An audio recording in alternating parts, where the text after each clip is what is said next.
Bismillahirrahmanirrahim. Assalamualaikum warahmatullahi wabarakatuh. Waalaikumsalam warahmatullahi wabarakatuh. Nahmaduhu wa nusalli wa nusallimu ala rasulihil karim. Allahumma la ilma lana illa ma 'allamtana innaka anta 'alamul ghuyub.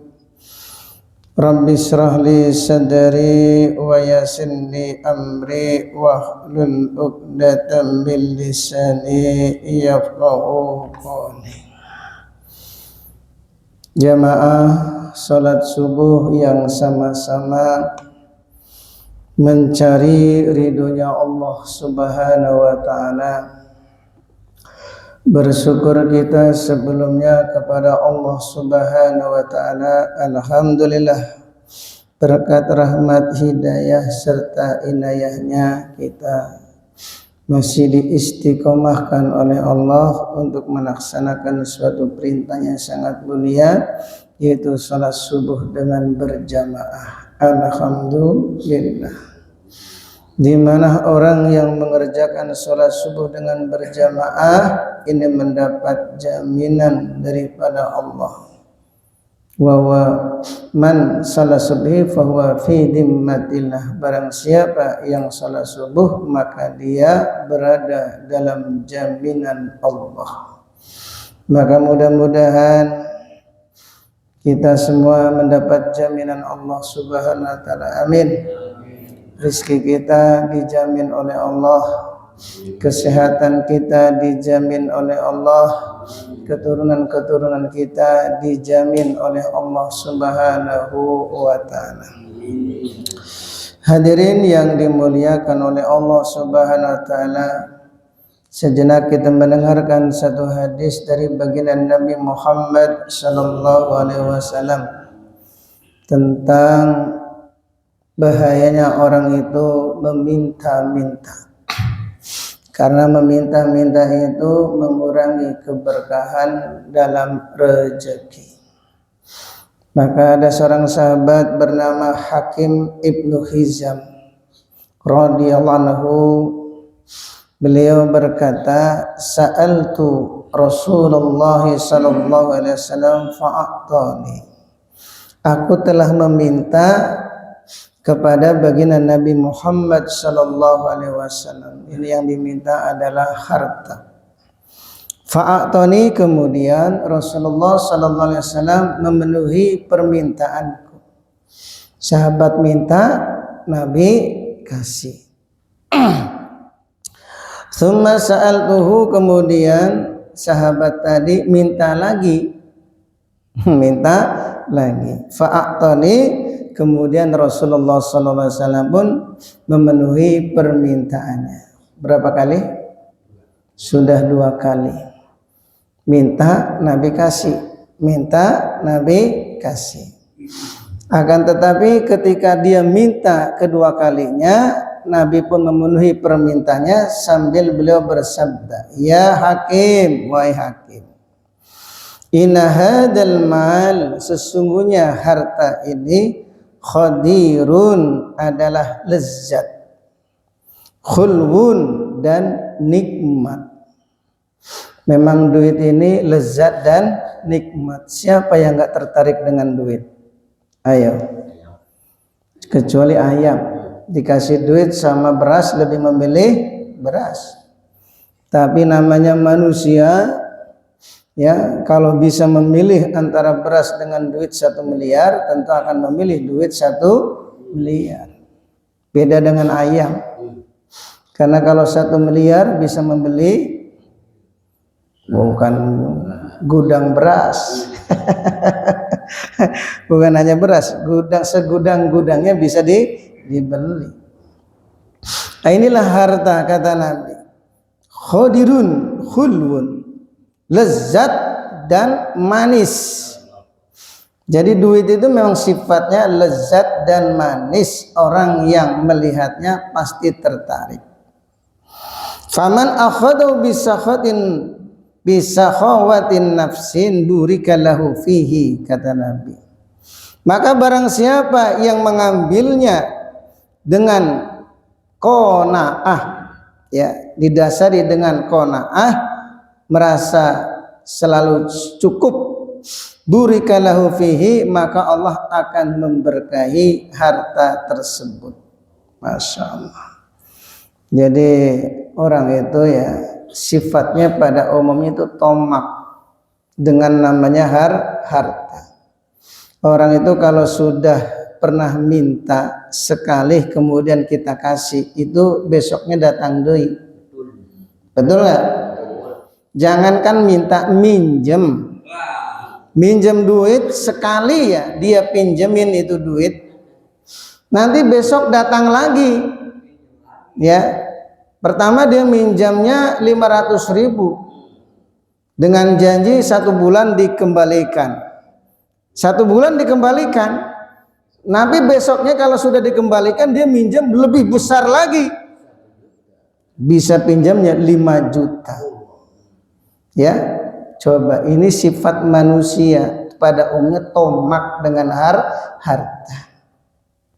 Tapi Nabi ini kalau diminta selama beliau ada ngasih. Ya, jangan sampai kita ini diminta nggak ngasih, malah ngasih nasihat, kamu tuh mintalah hanya kepada Allah.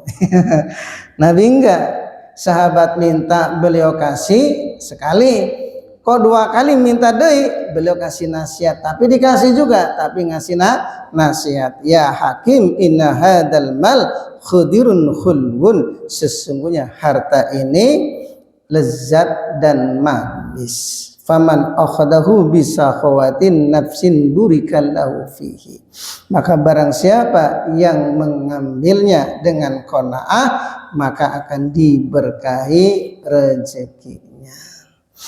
Jadi kalau kita ini minta tidak penting-penting amat, jangan sampai meminta. Kalaupun dikasih, ya mikir jangan minta lagi. Ya, kecuali kalau kita dikasih orang. Kata Nabi dalam hadis yang lain, kalau kita ini dikasih harta dan kita sebelumnya tidak pernah meminta, justru malah kita ambil, itu rizki yang barokah, karena kita diberi bukan hasil dari meminta-minta. Wa akhadahu wa man akhadahu bi israfin nafsin lam yubarak lahu fihi, barang siapa yang mengambilnya dengan tomak dan rakus, dikasih minta deui, minjam deui, lam yubarak lahu fihi, maka Allah tidak akan memberkahinya. Masya Allah, hartanya itu enggak akan diberkahi. Jadi sifat orang beriman itu yang dipikirkan tuh barokahnya. Insyaallah ya, yang dipikirkan tuh barokahnya. Harta itu kalau barokah kemudian dimakan, itu yang memakan semakin meningkat ibadahnya. Istri jadi semakin taat, anak pun jadi taat. Itu kalau rizki yang dimakan betul-betul barokah, insyaallah ya. Jadi jangan cari banyaknya, wah saya ini banyak orderan ya, atau banyak pasien, atau banyak proyek, tapi yang dipikir itu barokahnya. Ini barokah enggak? Kalau enggak barokah jangan. Ya, kalau nggak barokah jangan. Kalau ada unsur remeng-remengnya jangan diambil. Kalau dimakan nanti dampaknya kita ibadahnya nggak semangat, ke anak juga makin nakal, istri makin apa? Cerewet. Wak. Hati-hati ya. Wa kana kalladhi yakulu wa la yasba, Orang yang mengambil harta dengan tomak dan rakus, ia seperti orang yang kena penyakit busung lapar, yakulu makan wala yasba, tapi tidak pernah kenyang. Sepiring dua piring loh, nanti makan deui. Orang punya penyakit busung lapar itu lapar terus, nggak tahu itu kapan keluarnya itu. Nggak tahu jadi apa itu makanan dalam perut itu, baunya tuh lapar terus. Udah dua piring makan deui, nggak lama makan deui. Masya Allah, ini penyakit busung. Begitulah orang yang mengambil harta dengan sifat tomak dan rakus. Wal yadul ulya khairum minal yadil sufla, kata Nabi. Tangan yang di atas itu lebih baik daripada tangan yang di bawah. Jadi kita ini dalam hidup yang kita pikirkan bagaimana kita bisa memberi orang, bisa meminjamkan orang, meminjamkan uang, bukan minjam orang, meminjamkan harta ke orang lain. Kalau kita ini sifatnya ingin memberi, kata ulama, maka Allah akan kayakan kita, Allah akan mudahkan rezeki kita. Inilah diantara maksud daripada tangan yang di atas lebih baik daripada tangan yang di bawah. Jadi jangan senangnya inginnya diberi, jadi jangan senang diberi. Kita ini berubah, sifatnya itu ingin memberi, ya, sifatnya ingin memberi. Kalau kita punya sifat ingin memberi, insya Allah rezeki kita akan dimudahkan oleh Allah. Karena tangan yang di atas itu lebih baik daripada tangan yang di bawah. Yang memberi itu lebih baik daripada yang meminta. Qala Hakim, maka Hakim berkata, fakultu, aku mengatakan, ya Rasulullah, wahai Rasulullah, walladzi ba'asa bil haq, demi zat yang telah mengutusmu dengan kebenaran, la arza'u ahadan ba'daka say'an, mulai saat ini, mulai detik ini, aku tidak akan meminta-minta lagi, hatta ufirqad dunia, sampai aku meninggal dunia. Nah, ini Masya Allah. Begitu Hakim dikasih nasihat oleh Rasulullah SAW bahwa tangan yang di atas lebih baik daripada tangan di bawah, langsung bersumpah tidak akan minta-minta lagi. Kalau kita gimana kira-kira? Pinjam duit dipinjemin, minta dikasih, ya sampai kapan? Ya sampai orang tuh ya ngasih terus. Betul? Nah, itulah sifatnya harta tuh lezat dan manis. Semua orang tuh tertarik dengan yang namanya duit. Pokoknya kalau udah dikasih, nanti besok tuh minta lagi. Andaikan dikasih, besok minta lagi.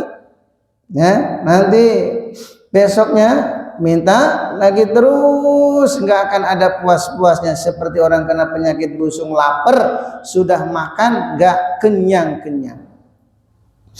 Maka orang yang mengambil harta ini dengan sifat tomak dan rakus, ini hartanya tidak akan barokah.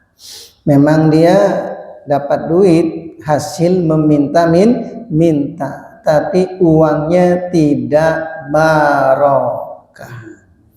Tidak barokah. Ini penting ya, kita ini harus punya sifat itu senangnya memberi. Insyaallah ya. Pokoknya kalau ada acara apa saja tuh ya, kalau bisa jamaah syukur tuh sifatnya ingin memberi. Insyaallah ya. Tamu-tamu yang datang dilihat ada nggak yang nggak kebagian, biarkan jatah saya kasihkan ke orang lain. Ya, itu sifatnya memberi. Nah, orang sifat seperti ini akan dimudahkan rezekinya oleh Allah. Insyaallah ya. Nah, ini penting nih. Ya, jangan sampai kita nih mengambil harta dengan sifat tomak dan rakus. Sudah dapat masih kurang. Sudah dapat loh, satu masih kurang. Tomak namanya. Ya, orang tomak itu ya nggak akan barokah. Ya, nggak akan barokah. Jadilah seperti baginda Nabi Muhammad sallallahu alaihi wasallam. Beliau tuh kalau ada ya memberi, kalau nggak ada ya sampai beliau kadang ngutang. Ya, nyuruh Sayyidina Bilal untuk minjam minjam uang ke sahabat yang lain. Setelah dapat pinjaman, langsung uang itu diberikan kepada orang yang minta. Ini akhlak yang lebih tinggi lagi. Jadi utang ke orang hanya untuk memberi ke orang lain, bukan untuk keperluan pribadi. Bukan untuk keperluan pribadi. Jadi minjam uang ke orang lain itu hanya untuk membantu orang. Tapi ya akhirnya Nabi pun melunasi utangnya, bukan sekedar utang nggak membayar. Nabi melunasi utangnya. Innallaha mada'in, kata Nabi, sesungguhnya Allah bersama orang yang punya utang. Artinya orang yang punya utang itu doanya mustajabah. Maka utang itu sunnah, hukumnya itu sunnah. Tapi dilihat dulu, kalau kita ini tidak ada penghasilan, jangan sekali-kali utang. Ya, dilihat dulu kerja bulan gajian tiap bulan nggak ada, kerjaan nggak ada, kemudian mau utang. Ya, ini bayarnya dari mana? Maka orang yang seperti ini tidak boleh utang. Ya, kecuali yang diutang itu ngerti, udah kamu nggak perlu utang, kamu kasih aja. Nah, ini yang akhlaknya luar biasa. Tapi jarang ya. Dilihat dulu, kalau utangnya cuma 100.000 ya udah saya kasih aja. Tapi kalau utangnya udah puluhan juta, ya ini dilihat dulu. Nah, ya bah. Nah, kalau yang utang nggak bayar, tinggal ngomong. Ya, tinggal ngomong aja kepada orang yang diutangi. Ya, diutangi, ngomong. Hah? Sudah ngomong? Oh, nggak bayar-bayar. Nah, kalau dia nggak bayar, asalkan sudah janji, maka pahala ibadah dia ngalir ke kita. Ya, ngalir. Ada orang tuh utang sama kita, kemudian janjinya sebulan. Nah, sebulan nggak bayar dan dia nggak ngomong, maka ibadah dia pahalanya ngalir ke kita. Kalau dia udah janji, kecuali janji sebulan tapi dia ngomong lagi, maaf ya, saya belum bisa bayar utang. Nah, ini enggak. Ini bagusnya tuh ya berani berbuat, berani ya ngambil resiko. Kalau memang nggak bisa bayar ya kita harus ngomong. Ya, kalau saya ini nggak bisa bayar utang. Orang yang punya utang itu udah pernah kemarin saya sampaikan, dia jalan-jalan pun hukumnya tidak boleh. Bahkan ulama berpendapat haram hukumnya jalan-jalan, ya, baik utang sholat ataupun utang kepada manusia, kecuali izin dulu. Saya mau jalan-jalan ke Pangandaran, mau ke Ciwidey, saya punya utang, ya tolong izinkan saya untuk jalan-jalan. Kalau yang utangin izinkan, silakan, berarti kepergian kita halal. Tapi kalau yang ngutangin itu tidak mengizinkan, jangan kita pergi. Lebih baik uang yang digunakan untuk jalan-jalan untuk mencicil bayar utang. Insyaallah ya.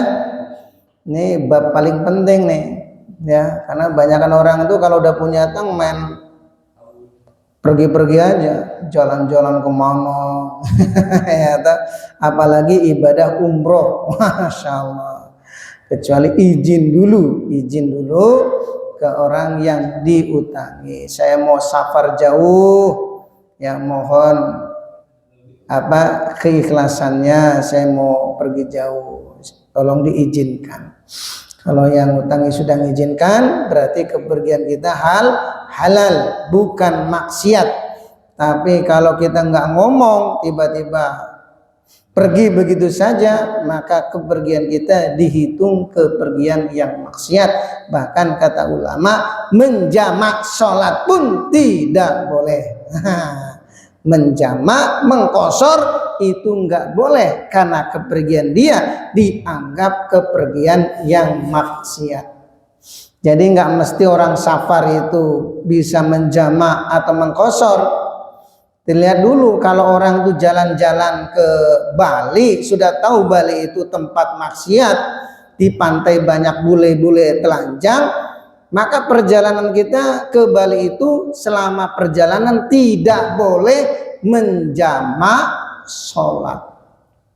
Kecuali memang ke Bali itu tujuannya mau silaturahmi, ada keluarga. Tapi kalau nggak ada keluarga, mau silaturahmi ke siapa? Saya mau ke silaturahmi sama bule-bule, Pak Ustadz. Sama bule-bule. Iya, di sana itu ada pemandangan yang indah.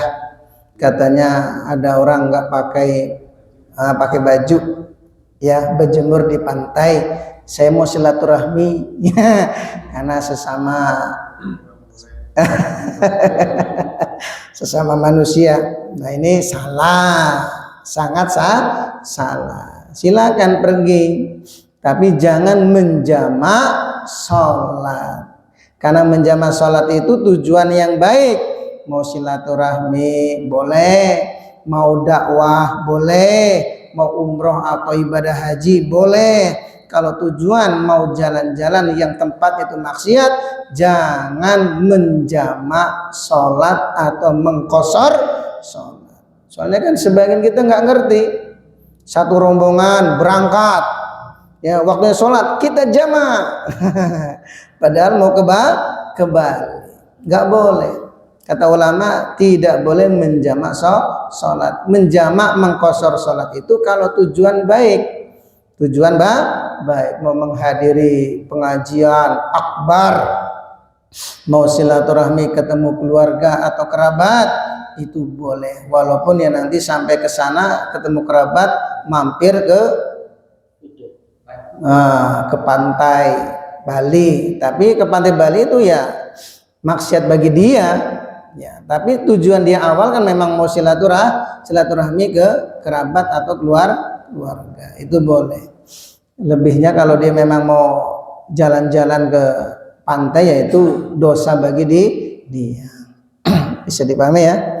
Ini kembali masalah meminta-minta ini, jangan sampai kita ini tomak, ya, punya sifat tomak dan rakus terhadap duit. Memang kata Nabi bahwa harta itu memang lezat dan manis. Semua orang tuh mesti tertarik, seneng, ya, dengan yang namanya duit. Jarang orang itu dikasih duit satu gepok tuh nolak tuh jarang.